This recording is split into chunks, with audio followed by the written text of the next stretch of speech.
Today, through work supported by the Office of Naval Research, we are on the verge of a major breakthrough in predicting the intensity of storms, which will improve the accuracy of cyclone and hurricane prediction.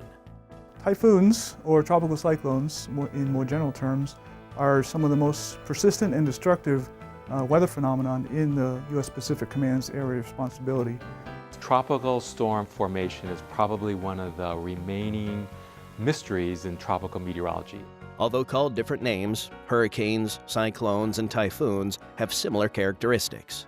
Hurricanes originate in the Atlantic, Eastern, and Central Pacific. The typhoon designation in the northern Pacific west of the international dateline, and tropical cyclones originate in the South Pacific. No matter where they form, better understanding of the processes affecting storm intensity will provide major improvements in severe storm prediction. Tropical storms, typhoons in particular, can wreak havoc for an operation planning on the ocean, where the winds will develop the seas, sometimes 50 feet waves. Ships just are not built to withstand for any length of time. Understanding and predicting the size of a storm, its track, and its intensity are the goals for accurate modeling. To accomplish prediction goals, ONR is supporting research at the Naval Postgraduate School, the Naval Research Laboratory, and universities that is focused on improving a highly capable prediction model, the Coupled Ocean Atmosphere Mesoscale Prediction System, COAMPS for tropical cyclones, or COAMPS-TC. The way we do this is through very complex computer programs that essentially emulate the atmosphere by representing all the key processes that are present in tropical cyclones. Being uncertain about a storm's intensity can potentially risk lives without adequate warning, while overestimating a storm's intensity can cause unnecessary evacuations or provide uncertainty for Navy and Air Force planning. For 30 years, we've had improvement in hurricane track forecasts, and the errors have gotten smaller and smaller. But over that same period of time, we've seen very little increase in the accuracy of hurricane intensity forecasts. And you find that without a good, accurate forecast of the intensity, you have to go through a lot of preparations that are perhaps not necessary. For every mile we can reduce that uncertainty, we bring a lot of maneuverability and a lot of cost savings to the operational Navy and Air Force. Major research operations took place in 2008 and again in 2010 to discover more about the mysteries of storm intensity. The objective of the 2008 and 2010 program was to go out with aircraft, with satellite data, and observe formation of a tropical cyclone, observe the intensification of a tropical cyclone, the structure change, and the motion. Without ONR support, none of this happens. During these tests, researchers actually flew into the eye of the storm. Total and complete darkness in the middle of the day, turbulence being tossed all over the place, rain coming down on the airplane so loud you can't hear a thing. And in a space of about, I'd say 15, 20 seconds, you go from that with a final jolt into the eye.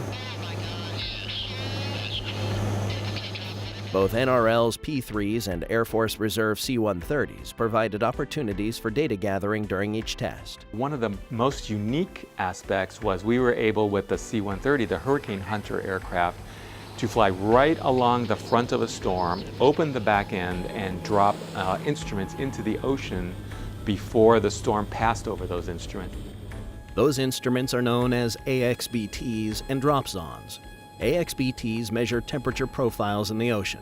Dropsondes measure temperature, humidity, and wind profiles in the atmosphere. And this year, they will be dropped from unmanned Global Hawks during a NASA experiment, the Hurricane and Severe Storm Sentinel mission, or HS-3.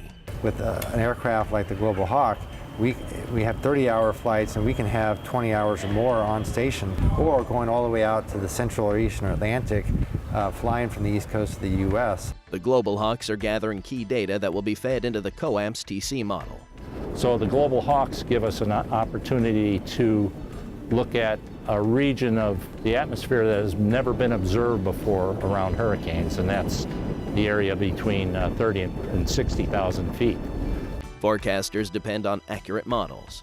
Our forecasts will be shared with for example, the National Hurricane Center, and of course also the Joint Typhoon Warning Center as well. The Joint Typhoon Warning Center, a United States Navy, United States Air Force joint center, is the focal point for issuing weather predictions in the Pacific. So the work that we do here at JTWC provides forecast information to installation commanders and other warfighters that they may take protective actions to prevent damage that could be associated with tropical cyclone impacts. ONR support will give forecasters a tremendous advantage with COAMPS TC. So what that will give the Joint Typhoon Warning Center, a tool that no one else in the world has. Countries in the tropics all over the world will benefit from more accurate predictions. If we can do anything to give them a better warning, to give them more time to prepare, that to me is the great benefit of all this research that we do. The COAMPS TC model has already shown a great deal of success in tropical storm predictions.